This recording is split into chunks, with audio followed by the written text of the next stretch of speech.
के दर्शन करें कि हमारे लिए इस श्लोक का क्या अर्थ है। तो भोले बाबा कहते हैं धैर्यम यस्य पिता। पिता कैसा होना चाहिए? बोले पिता सदा धैर्यवान होना चाहिए। ये भौतिक अर्थ है। पिता कैसा होना चाहिए? बोले पिता सदा धैर्यवान होना चाहिए। अब कहते हैं भाई देखो, जिस पिता के भीतर धैर्य नहीं है, क्षमा करेंगे, वो पिता कहलाने लायक नहीं है। फिर जिन पिता के भीतर धैर्य नहीं है, लड़का फेल हो गया तो नाराज होकर के लगे मारने, और ज्यादा ही मार फटकार दिए, सोई घर छोड़ करके भाग गया। धैर्य होना चाहिए पिता के अंदर, तभी वह पिता कहलाने की योग्य है। धैर्य देखना हो तो एक पिता थे, कौन? बाली। हृदय में बाण लगा हुआ है। किसका बाण? राम जी का मोह बाण। कोई साधारण बाण नहीं लगा है, राम जी का बाण लगा है। लेकिन धैर्य देखिए पिता का, कि मरते हुए भी बाली ने कहा प्रभु श्री राम से, प्रभु ये मेरा पुत्र अंगद है, आप इसका हाथ पकड़ लीजिए। ये धैर्य होना चाहिए पिता के भीतर। मरते हुए भी धैर्य बना हुआ है कि महाराज आप मेरे पुत्र का हाथ पकड़ लीजिए। लोगों ने कहा भाई ये तो तुमने भगवान को काम पे लगा दिया, तुमको तो ये कहना चाहिए अंगद से अंगद भगवान का हाथ पकड़ लो। बाली ने कहा बिल्कुल नहीं। धैर्य देखिए, बाली ने कहा बिल्कुल नहीं। भाई संसार जानता है कि एक बार भगवान जिसको पकड़ लेते हैं, जिसको अपना लेते हैं, फिर उसका कभी तिरस्कार नहीं करते हैं, फिर उसको कभी त्यागते नहीं है, फिर उसको कभी छोड़ते नहीं है। और ये तो बच्चा है, बालक है। यदि भगवान का हाथ ये पकड़ेगा तो विषम परिस्थिति आने पर घबरा करके ये भगवान का हाथ छोड़ सकता है। लेकिन यदि इसका हाथ प्रभु श्री राम पकड़ेंगे, परिस्थिति चाहे जैसी आए, भगवान कभी इसका हाथ छोड़ेंगे नहीं, भगवान कभी इसका साथ छोड़ेंगे नहीं। इसलिए पकड़ना है तो भगवान ही मेरे बालक का हाथ पकड़ ले। ये एक पिता का धैर्य होना चाहिए। धैर्यम यस्य पिता। उसके बाद बोले माँ कैसी? बोले क्षमा च जननी।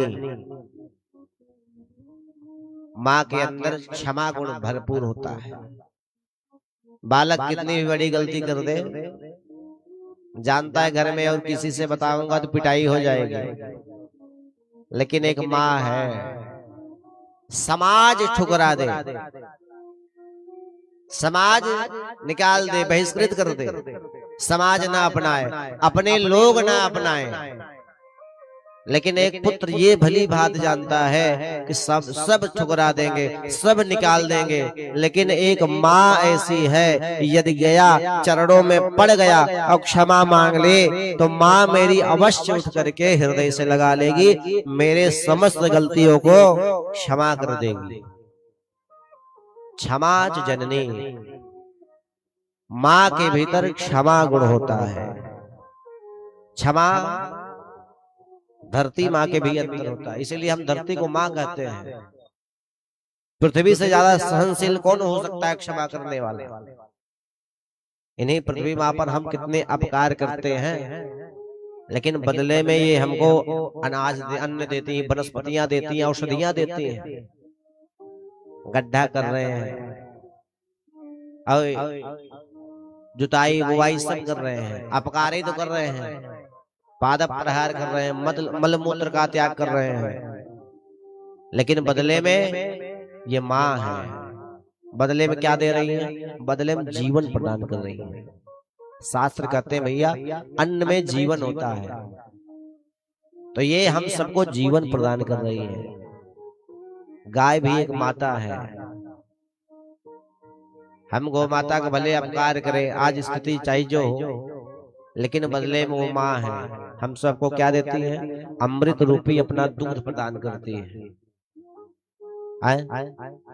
छोटा बछड़ा होता है, वो दूध पाए न पाए, लेकिन हम सारा दूध ले लेते हैं। कभी मना नहीं किया गौ माता ने, नहीं नहीं हमारे बच्चे को पीना दो। क्षमा च जननी। माँ से ज्यादा इस संसार में कोई क्षमा करने वाला हो नहीं सकता। पुत्र चाहे जितनी बड़ी गलती कर दे, पुत्र भले कुपुत्र हो जाए, लेकिन एक माँ कभी कुमाता नहीं हो सकती। कुपुत्रो जायेत क्वचिदपि कुमाता न भवति। इस संसार में माँ से बढ़कर के भैया और कोई हो नहीं सकता। बोल भक्त वत्सल भगवान की जय हो। अरे अमृत के धार के हूँ, अरे कितनो पियाइए गो माही बिना। अमृत के धार के हूँ, अरे कितनो पियाइए गो माही बिना। कैसे करे जवा जुड़ाइए भाई गो माई बिना। कैसे करे जवा जुड़ाइए भाई गो माई बिना। अमृत के धार के हूँ कितनो पियाइए गो माई बिना। अमृत के धार के हूँ कितनो पियाइए गो माई बिना। कैसे करे जवा जुड़ाइए भाई गो माई बिना। कैसे करे जवा जुड़ाइए भाई गो माई बिना।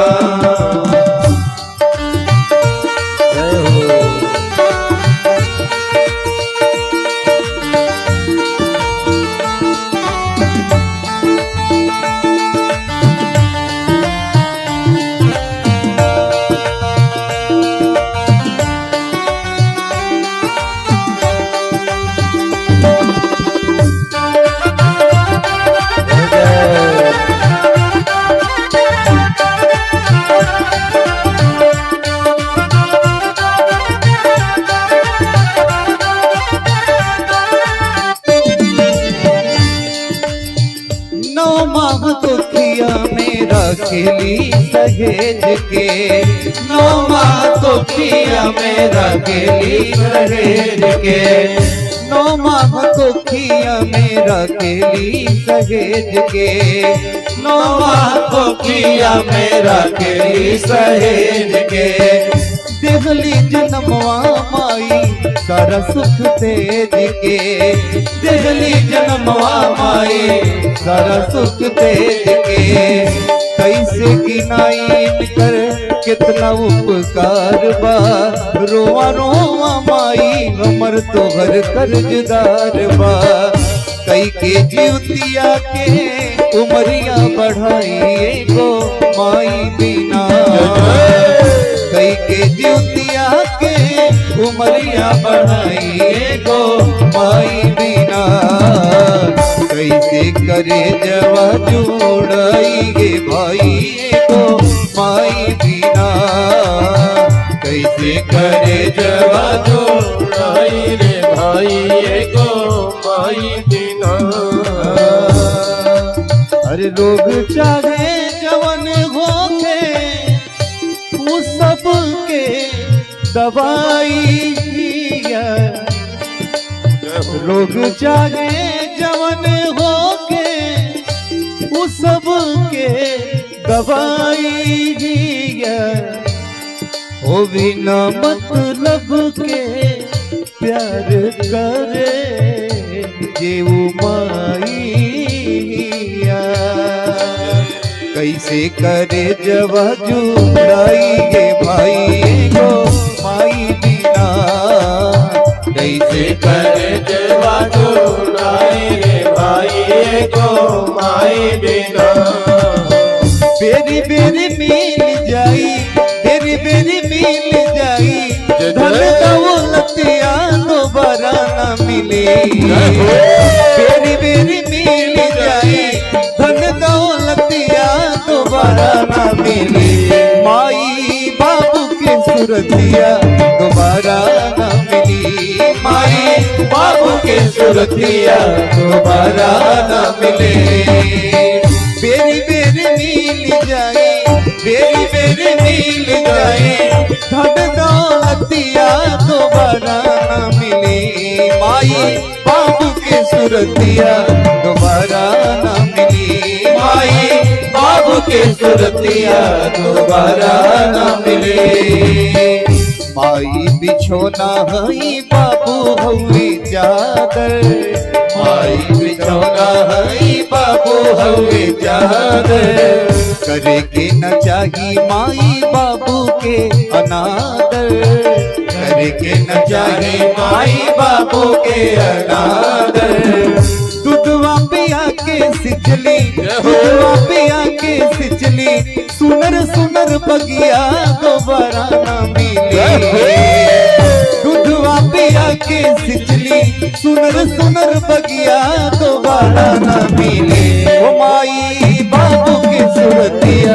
दोबारा न मिली माई बाबू के सुरतिया दोबारा न मिली माई बाबू के सुरतिया दोबारा न मिली माई बाबू के सुरतिया दोबारा न मिली। बोल भक्त वत्सल भगवान की जय हो। भोलेनाथ कहते हैं क्षमा जो जननी माँ के भीतर क्षमा होता है। कुपुत्रो जायेता कुछ दिव्य कुमाता न भवती। पुत्र को पुत्र हो सकते हैं लेकिन माँ कभी कुमाता नहीं हो सकती। बोले पत्नी कैसी होनी चाहिए तो कहते हैं शांति चिरम गेहिनी। पत्नी जो है शांति का स्वरूप होना चाहिए। पत्नी का पत्नी के होने से ना घर का वातावरण एकदम स्वर्गमय रहे। शास्त्र कहते भैया घर जो है जो हम बनाते हैं ईंट चूना पत्थर ये सब लगा करके जो ईंट घर बनता है इसको घर नहीं कहते हैं। शास्त्र में पत्नी को घर कहते हैं। न गृहम गृहमित्याहो गृहिणी गृहमुच्यते। गृहिणी को ही घर कहते हैं। तो यदि पत्नी शांत प्रिय है तो वही सच्ची पत्नी कहलाने योग्य है।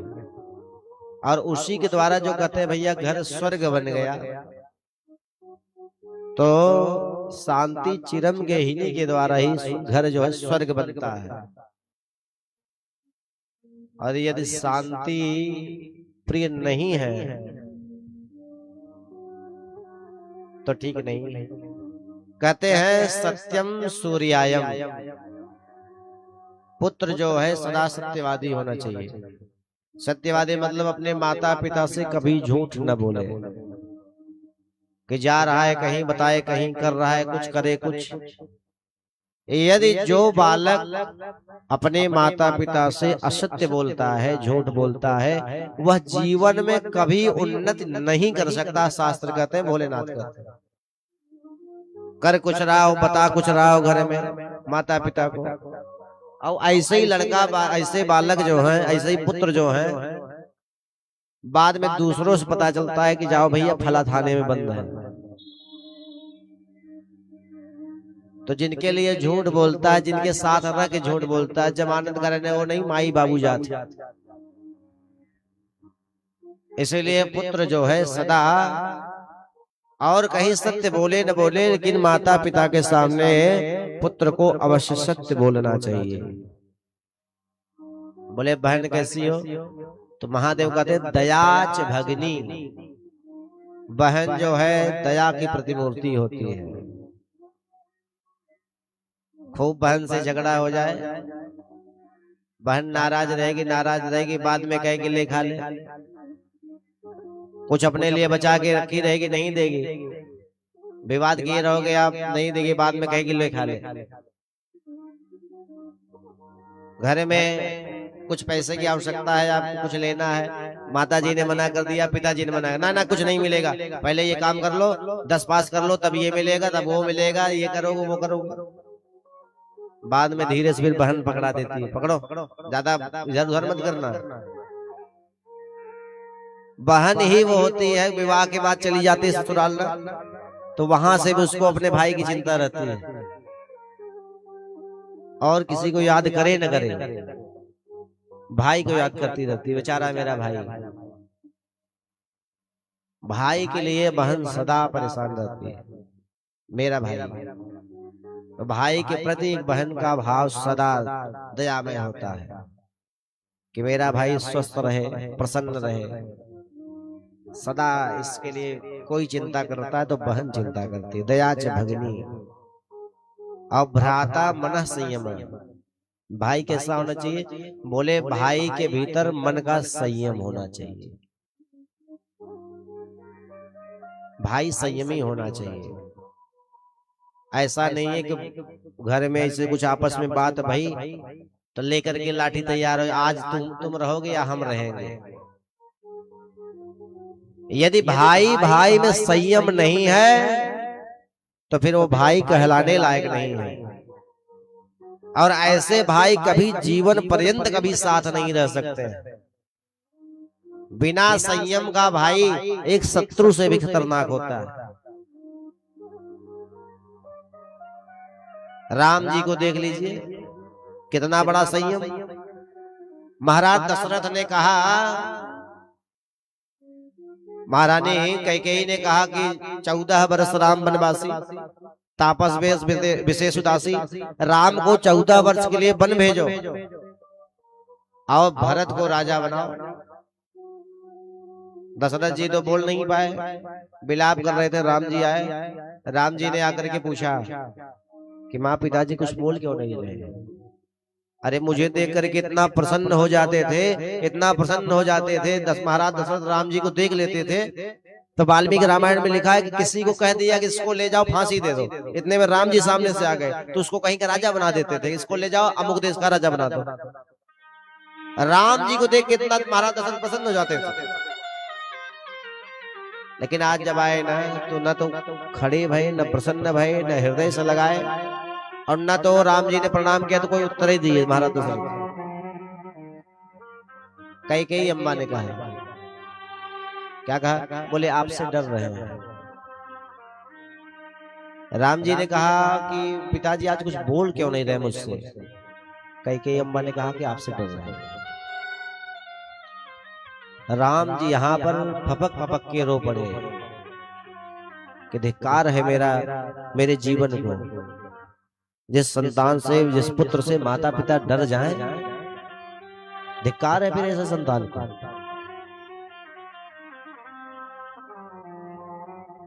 राम जी ने कहा माँ तुम जानती हो तो बताओ।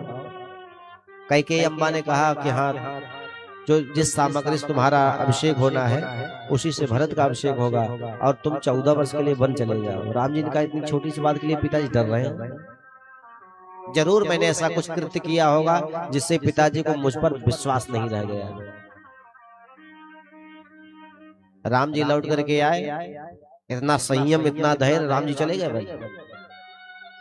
भरत जी आए, भरत जी पीछे पीछे गए।